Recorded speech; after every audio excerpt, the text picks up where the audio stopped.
What's up, beautiful people? Welcome back to part 4 of our Pokemon Sword and Shield Ultimate Plus walkthrough.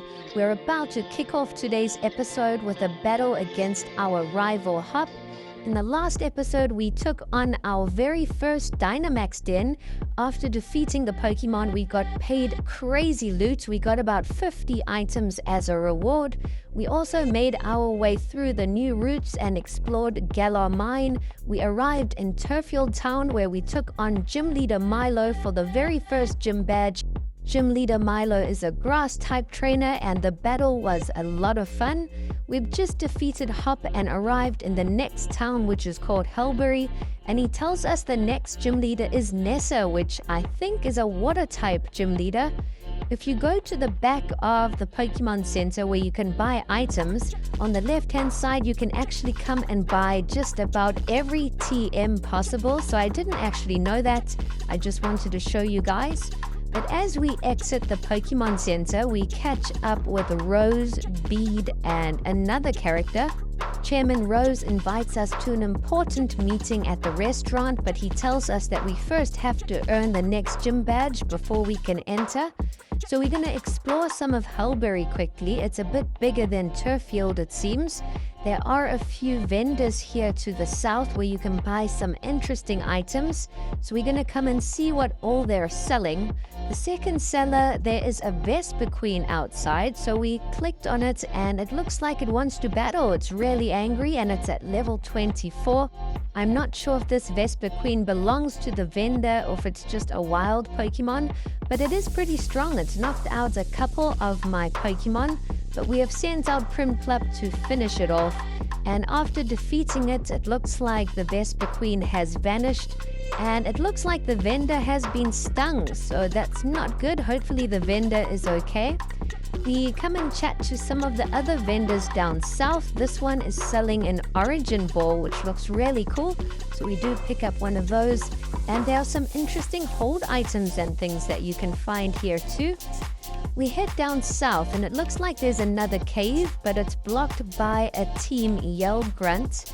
So I'm guessing that we have to get the gym badge first. While exploring the pier, there is a sailor there that you can actually battle, but I do recommend battling him after taking on Nessa because his team is really strong. A lot of his Pokemon are around level 25, so maybe take on Nessa first, and then after you've earned the second gym badge, go and take on that sailor. We have gone all the way to the edge of Hulbury and we have found Nessa here near the sea. There's a lighthouse as well. You can't actually enter the lighthouse, but we are going to chat to everyone in the area. And Nessa told us that she's gone back to her gym, so we can actually go and battle her now. So we're going to try and see what puzzle awaits us, and I hope we can take on Nessa and defeat her. We enter Nessa's gym and the first puzzle consists of little bridges and switches. So you have to activate and turn off the switches in a specific order to unlock the next path. With this first little step, you're going to first activate the red switch, then the yellow switch, and then back to the red switch. That will lead you to the next little puzzle here. There are a few gym trainers that you can battle along the way as well. So do take them on if you need some experience. There are only 3 parts to this puzzle, so it's not all that tricky. We make our way through the second little puzzle. We just have to activate the yellow switch one more time. We push on and head to the final puzzle, which consists of 3 switches. There's a blue switch, a red switch, and a yellow switch at the bottom. We take on the trainer, and after defeating the trainer, our Ghastly evolves into a Haunter. So this is going to give our team a nice little boost against Nessa. The first switch you're going to activate is the yellow switch. Then you're going to move on to the red switch, and finally you're going to hit the blue switch.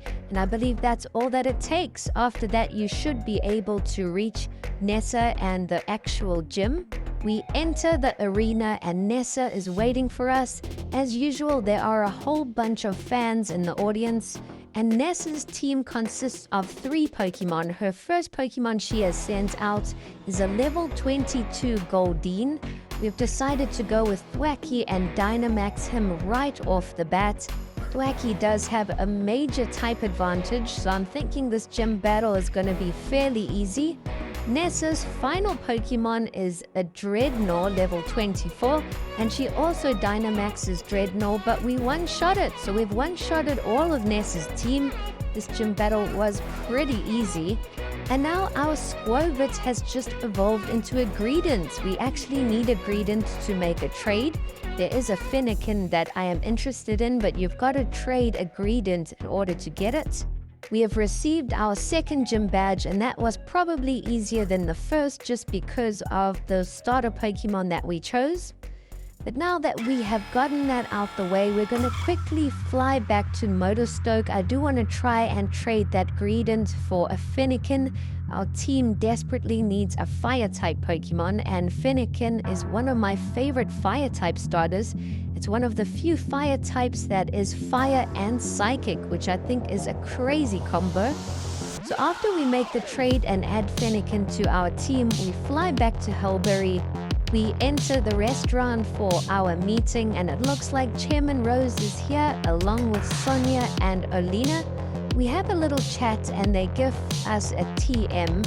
And after we chat to them, we're going to try and make our way to the next city. We also have the one sailor to go and battle. So we just see what is happening inside the restaurant, and then we head down to the pier. This battle is pretty tough. I did lose 1 or 2 times before. The sailor does have 4 Pokemon on his team, and the first Pokemon he sends out is a Golem, but it's the alternate type, so I think it's a Rock and Thunder type. Our Thwacky knocks it out pretty easily. And now the sailor has sent out a level 28 Ninetales, which is the ice type. So it looks like he's using all the alternate variants for the Pokemon on his team. Our Primclap knocks out Ninetales, and the third Pokemon he sends out is the alternate form Raticate. I'm definitely seeing a theme here. It seems like he likes all the alternate variant Pokemon. But we send out Eevee to try and finish off Raticate, and Eevee gets knocked out. We've only got 2 Pokemon left, so we send out Haunter to finish off Raticate. And the final Pokemon the sailor sends out is the alternate form for Executor.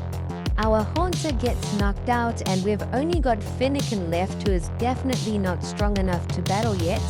So we revive our Thwacky, and I'm hoping Thwacky can hang in there and knock out Executor. This is definitely one of the tougher battles we have faced in the game so far, much more difficult than the gym battles. But we do use 2 or 3 Hyper Potions to keep Thwacky in the battle. But we've done it, we've knocked out the sailor, and our Fennekin is evolving. So that was really fast.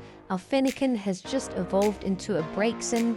And as a reward for defeating the sailor, you can buy any of these Alolan form Pokemon. So all of them are alternate types, and that's a major plus. So if you are looking for any cool Alolan type Pokemon, go and purchase some from him. After defeating him, we head back into Galar Mine, where we find Bede, and he wants to battle again, so we'll see if he's gotten any stronger. It looks like he's got 4 Pokemon now. We knocked out his Colossus and his Gothita.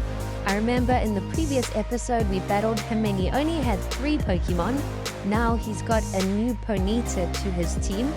But we have been one-shotting everything so far, so we've one-shotted Bede's entire team. Another easy battle, and Bede is not very happy about that, but he tells us he is going to go take on the next gym leader. Here, whilst exploring the Galar Mine, we find someone who is wanting to trade a Flareon for a Chimchar. We have also come across some more Team Yell Grunts and Hop. So Hop is going to take one of them on, and we're going to take on the other Team Yell Grunt. It's not a difficult battle at all, but you do want to make sure that you've healed up your team before entering the Galar Mine. Team Yell Grunt only has 2 Pokemon, which was a Feeble and a Persian. We've knocked out Persian, and hopefully that chases these Team Yell Grunts out the way. So Hop and I have got rid of them, and we're going to proceed through and see if we can find an exit to Galar Mine. Hopefully we can reach the next town in the following video.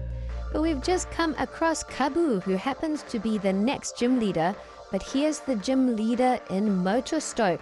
So we are going to have to backtrack and go back to Motorstoke in order to take on Kabu and earn the 3rd gym badge. But we do found an exit of the Galar mine to the south, and it turns out it's a huge ring route. So if you head west, you will go back to Motorstoke. It's one big round route. We can't head up north yet because we don't have cuts.